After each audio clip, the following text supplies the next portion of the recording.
Les 10, ce samedi, était journée nationale des dysphasiques et dyslexiques et dyspraxiques, des dysfonctionnements du cerveau qui concernent plus de 10% de la population. C'est le dossier de cette édition. Elisabeth Fili et Sandra Méallier se sont intéressées à la dyspraxie, un trouble neurologique de l'organisation du geste. Regardez. Tu prends une baguette à droite et tu la mets ici, d'accord? Une par une, vas-y. Un exercice qui paraît simple, mais qui demande un effort et une concentration extrême pour Sacha, dyspraxique. Chaque geste précis doit être analysé avant d'être exécuté. Il doit donc s'entraîner avant de progresser. Quand un enfant peut faire par exemple du vélo, nager, s'habiller, quand c'est au quotidien, ça peut être très gênant.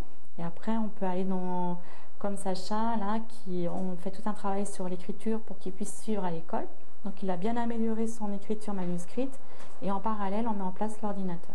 À l'école, ce dysfonctionnement de certaines fonctions du cerveau est difficile à vivre pour ce petit garçon de 9 ans. Je me dis toujours que je suis... dire que pour les autres, je suis comme un martien, enfin, un non normal. Sacha, je lui dis, tu es comme les autres, tu es différent. Mais toi, ton cerveau, eh ben, il manque des petites lignes de chemin de fer.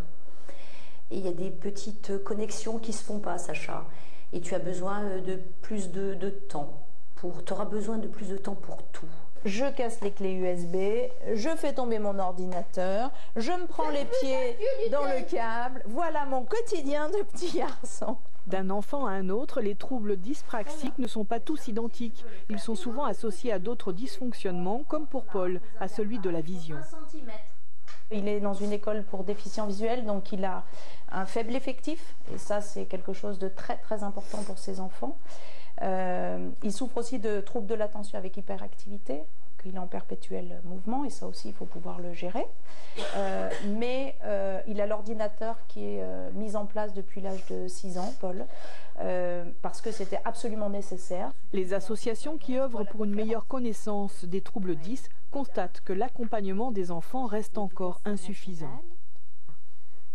Donc, il y a beaucoup de parents qui appellent, que nous voyons, qui nous contactent, parce que justement, ils se retrouvent dans cette rentrée scolaire, entre autres pour les enfants, en grande difficulté, parce qu'il n'y a pas d'accompagnement spécifique, il n'y a pas d'outils mis en place, il n'y a pas de suivi.